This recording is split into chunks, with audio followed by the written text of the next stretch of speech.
Hi, thanks for joining me for today's devotion. It's our fourth and final in the series of baptism. Today's question from the Small Catechism is, what does baptizing with water mean?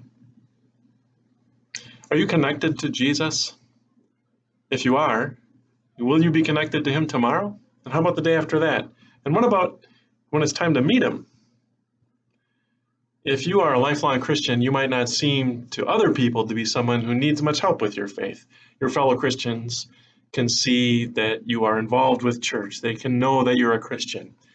It might seem like all you need to be nurtured is the occasional reminder about what Jesus has done for you, but you know yourself better than that. We have all sinned in grievous ways, sometimes in ways others see, sometimes in ways only we know about, sometimes in ways even we are not aware of. We do it every day. We sin. When you know what sin means before God, and when you know what sin deserves, then the question is begging to be asked and answered every day. Am I still connected to Jesus? In addition, we Christians all have tremendously difficult work to do, whatever the work is, whether our vocation is that of a mom or a dad, a son, a daughter, a friend, a sibling, a worker, a grandparent.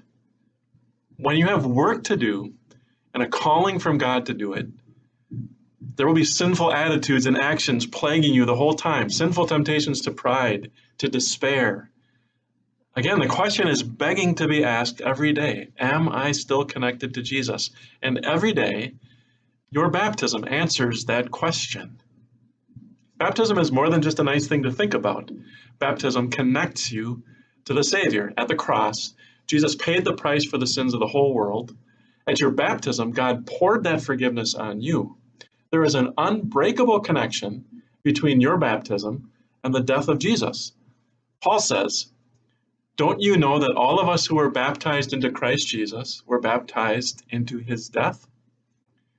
A famous pastor from long ago named Johann Gerhardt rightly said that the water of baptism is colored with Christ's blood, so to speak. Baptism also connects you to the resurrection of Jesus. Peter says, baptism saves you by the resurrection of Jesus Christ.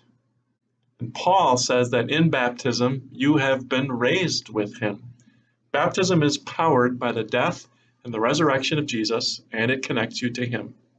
Are you connected to Jesus today? Will you be connected to him tomorrow? How about the day after that? What about when it's time to meet him? Let's ask the same questions with different words. Are you baptized today? Will you still be baptized the day after that? Will you be baptized the day after that? Will you be baptized when it's time to meet Jesus?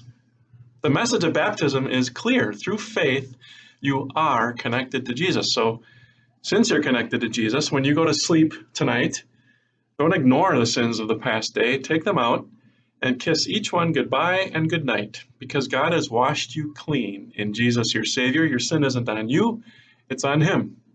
And when you face tomorrow's work and tomorrow's new temptations, kick those temptations out of your heart and life with the message that is bigger than them all. Jesus died and rose for you, and your baptism connects you to him.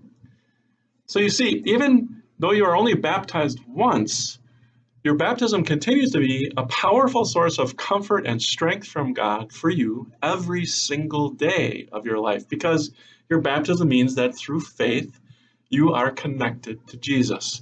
Even when you aren't thinking about baptism, it is there, defining you, marking you as God's child for all eternity.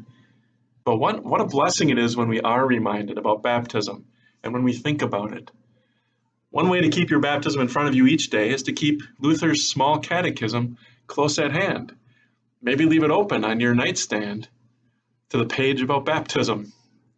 We've said it before, Luther's Small Catechism is often viewed as something only for kids, or only something to prepare people for confirmation. Since it's the Small Catechism, it seems like it should have limited use, but Martin Luther himself kept using his Small Catechism in a devotional way throughout his life. It makes good sense for us to use it that same way.